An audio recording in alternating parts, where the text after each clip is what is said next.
Welcome back once again to the 21st Medical Group. I'm Colonel Patrick Poley. It is time for this week's rendition of Medical Minutes. Today I have with me Tech Sergeant Felder, one of our fine bioenvironmental engineering airmen. What we're going to address today is an interesting topic, and that's heat stress and what you can do about it. With that, I'm going to hand it over to Tech Sergeant Felder. Thank you, Colonel Poley. I'm Sergeant Christian Felder from the Bioenvironmental Engineering Flight. The summertime in Colorado brings a unique type of heat, and when you couple that heat with the elevation, you run the risk of a higher potential for heat injuries and heat illnesses. So today I'd like to take just a couple minutes of your time to talk about the 5 main heat injuries and illnesses, signs and symptoms, risk factors, and protective measures you can take. The first type of heat stress is heat strain. Heat strain is simply the body's response to heat that differs from the acceptable human norms. Next, we have heat exhaustion.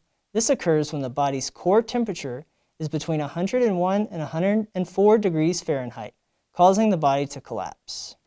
Third, we have heat stroke. This occurs when the body's core temperature rises above 104 degrees Fahrenheit and causes symptoms such as altered consciousness and seizures.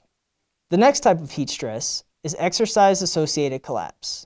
This occurs when the inability to stand or walk after completing a workout is due to high heat and a sudden fall in blood pressure. And finally, we have non-exertional heat syncope. This is the loss or near loss of consciousness due to high ambient temperature. So Sergeant Felder, that's interesting background, and thank you for providing it. How does somebody know when they're getting close to one of these heat injuries? What are the risk factors? Yes, sir. So some of the individual risk factors, whenever we look at heat stress and heat injuries, we look at obesity is the big one. Next, you have lack of physical fitness, dehydration, recent intake of alcohol, and then there are certain medications and supplements out there that actually run the risk of heat injuries. So if we know the things that can lead to heat stress or heat injuries, what do we do about it? Yes, sir. So if you work on Peterson or Schriever Space Force Base, the easiest way to see some of the guidelines and recommendations is to reference Air Force Instruction 48151, and that's the Thermal Injury Prevention Program.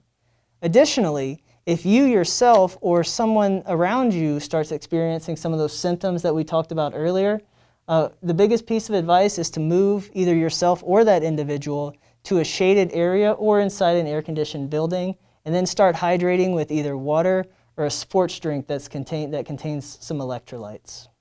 Additionally, sir, if I may, we like to advocate that if you or the individual that you're dealing with start having some of these severe symptoms that we talked about, the high elevated temperatures, the central nervous system dysfunction, then we absolutely recommend that you call 911 to get immediate help. Thank you once again for joining us for this week's Medical Minutes.